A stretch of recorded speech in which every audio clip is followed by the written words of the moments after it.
तो मेरी वाइफ मेरे साथ कई बार एक्सपीरियंस अपना शेयर करती कि मैं जब प्रेयर रूम में थी, वो कितने घंटे प्रार्थना के बाद वो क्या था वो जो बेसमेंट है जहाँ पर लगातार पूरे वॉलंटियर सेवादार और चर्च टीम्स लगातार प्रेयर्स करती हैं शुरू से, जहाँ से मिनिस्ट्री की शुरुआत हुई उस जगह पर मैं आई थी और मैंने सुबह कितने घंटे प्रार्थना की थी? शाम तक 8 घंटे लगातार प्रेयर की थी। और क्योंकि प्रॉब्लम्स के कारण, यस, जो घर में प्रॉब्लम्स थी, परेशानियां थी, सो बहुत ज्यादा जैसे अक गए थे, परेशान हो गए थे कि क्या करें अब। तो तब फिर डिसाइड किया, जैसे प्रभु के दास लगातार प्रीच करते हैं कि आपको प्रार्थना में जाना होगा, प्रभु के आगे रखनी अपनी प्रेयर्स को। तो फिर मैं बैठी और उठी नहीं जब तक पवित्र आत्मा नहीं मिला। सुबह से लेकर शाम तक 8 घंटे हो चुके थे प्रेयर करते करते करते करते, और थर्सडे मीटिंग का टाइम आ गया था, शाम के 6 बज गए और मुझे अब उठना ही था, लेकिन मैं फिर भी बैठी रही लगातार 8 घंटे। और फिर एकदम से मेरे आगे रोशनी आई, पूरी ऐसे जैसे आसमान खुल गया होता है, पूरी वाइट रोशनी। और उस रोशनी के आर पार मैं बिल्कुल देख नहीं पा रही थी कि उस रोशनी के आगे कोई दीवार है, या कोई खड़ा है, या कोई फ्लावर पड़ा है, या कुछ पड़ा है। सिर्फ वाइट रोशनी मेरी आंखों के आगे थी, वो कुछ सेकंड्स के लिए, 1 मिनट के लिए, और मैं पूरी बॉडी मेरी शिवर करने लगी, मैं जंप करने लगी उसी समय, और पूरी रोशनी मेरे अंदर, वो स्वर्ग से जो सीधी रोशनी आ रही थी मेरे अंदर समा गई। हालेलुया!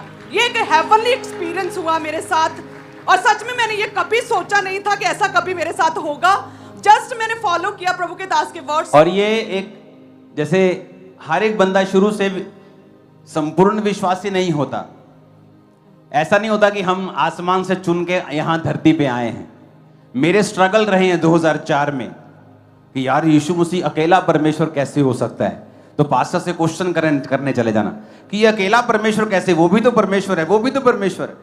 बहुत स्ट्रगल किया, लेकिन वचन में मैं खड़ा रहा, वचन से नहीं हटा, मिस्टेक्स नहीं की। इसको पवित्र आत्मा ने बुलाया भी प्रेशर से है, और पवित्र आत्मा मिला भी उसको अलग रीति से है। वो जब तुम्हारी फैमिली तुम्हें बोलती थी कि तुम्हें मसीह में जाना है, चर्च जाना है, और तुम बोलती थी मुझे नहीं जाना, और ईस्टर के दिन क्या हुआ जाना, मुझे खिंच चढ़ती थी जैसे। और ये पहले की बात है, ये पहले की बात, प्रभु में आने से पहले मेरी मदर मुझे इतना समझाती, मेरी फैमिली, मेरे फादर, मेरी सिस्टर्स, कि जाओ एक बार चेक करो जाके। मुझे खिंच चढ़ती थी, मुझे नहीं जाना, मुझे मत कहो, मैं नहीं जाऊंगी, संडे मतलब मेरी छुट्टी। और फिर जब ईस्टर का दिन आया तो पूरी फैमिली तैयार हो रही थी, क्योंकि उन्होंने चर्च जाना था, और मेरे लिए छुट्टी थी, और मैं आराम से लेटी थी, अभी आराम से उठूंगी, आज छुट्टी है। और फैमिली तैयार हो रही थी, और जैसे ही मैं लेटी थी ये सोच के कि आज तो छुट्टी है, तभी एकदम से मुझ पर एकदम से पता नहीं क्या पावर आई कि मैं पूरी तरह से, जैसे जमीन भी फट गई होती है और जमीन के अंदर पूरी तरह से धंस गई होती हूँ मैं, ऐसे बिस्तर समेत मैं नीचे चली गई। और मेरी ऐसे मुझे लग रहा था कि मैं अपनी आखिरी सांसें ले रही हूँ और मैं मरने वाली हूँ, और मैं कुछ बोल नहीं पा रही थी। मुझे अपनी मम्मा सामने दिख रही थी तैयार होते, फैमिली दिख रही थी, मैं मुंह से कुछ नहीं निकल रहा था, और मैं पूरी पताल में थी, और मुझे लगातार कानों में आवाजें आ रही थी, प्रभु तुझे चुन रहा है, प्रभु तुझे इस्तेमाल करेगा, प्रभु तुझे बहुत प्यार करता है मेरी बेटी, तो मेरे पास आ। सो लगातार कई सेकंड्स तक ऐसे चलता रहा, और मुझे ऐसे लग रहा, मुझे उस समय समझ नहीं आ रही थी, मुझे लग रहा था मैं मरने वाली हूँ। और जैसे फिर कुछ सेकंड्स के बाद मैं ऊपर आई, पूरी बॉडी मेरी स्पिरिट जो ऊपर आई बिस्तर के ऊपर, और मैं एकदम से मेरी जुबान खुली, और सबसे पहले मम्मा चिल्लाती हुई भाग के अपनी मदर के पास गई। हालेलुया! तो जैसे गई तो उन्हें बोला कि ये हुआ मेरे साथ, ये मेरे साथ क्या हुआ, मेरे साथ क्या हुआ। तो फिर उन्होंने बोला कि नहीं, प्रभु ने खुद इनवाइट किया, आज तक चली जा। हालेलुया!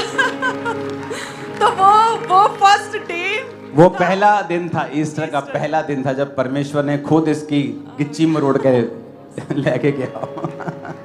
हालेलुया! सो वो फर्स्ट डे मैं ईस्टर पर प्रभु के घर आई, और उसके बाद मैंने पीछे मुड़ के कभी नहीं देखा। हालेलुया! कभी नहीं देखा। और उसके बाद पवित्र आत्मा मिला, लाइफ चेंज हुई। बाकी की स्टोरी आपके सामने है। Thank you Lord. आप तैयार हैं आज भरने के लिए? Thank you Jesus. पवित्र आत्मा से अगर आपको भरना है, आपको उसकी प्यास रखनी पड़ेगी। आपको उसे बताना पड़ेगा कि पवित्र आत्मा, मेरे लिए जिंदगी में सबसे कीमती तू है। एक बार परमेश्वर का एक दास परमेश्वर ने उसको कहा कि क्या तू पवित्र आत्मा से भरना चाहता है? उसने कहा हाँ। तो उसने कहा अपनी गर्लफ्रेंड को छोड़ दे, मैं तुझे भर दूंगा। जब आप पवित्र आत्मा को मांगते हैं, आप ये बात समझें कि वो जेलसी रखने वाला परमेश्वर है। अगर आप किसी और के हैं तो वो आपको अपना नहीं बना सकता। आपको परमेश्वर के लिए सब कुछ छोड़ना होगा। अगर आप नहीं छोड़ सकते, आप बहुत कुछ खो देंगे, क्योंकि परमेश्वर ने कहा अगर तू मुझे छोड़कर लोगों को पाना चाहेगा, एक दिन वही लोग तुझे निराश करेंगे। जब आप पवित्र आत्मा को मांगे, आपका जीवन समर्पित करके मांगे, पूरी तरह से सरेंडर करके मांगे, और फिर देखें किस तरह से पवित्र आत्मा आपको छूता है और अपने आप से भरता है। जब आपको गैर भाषा मिल जाती है, आप फिर गैर भाषा में बातें करते हैं, फिर आपकी जर्नी शुरू होगी, परमेश्वर आपको आगे लेके जाएगा। इमेजिन करो, गैर भाषा में बातें करने वाला अपने प्राण की, शरीर की और आत्मा की, तीनों चीजों की उन्नति करता है। अगर गैर भाषा है ही नहीं तो कैसे होगी उन्नति? हमारे YouTube चैनल को सब्सक्राइब करें ताकि आप परमेश्वर के गहरे भेदों को जान सकें कि कैसे आप परमेश्वर में बढ़ सकते हैं, कैसे आप दुष्ट आत्माओं से, नशों से, बीमारियों से और वंशों के श्रापों से आजाद हो सकते हैं।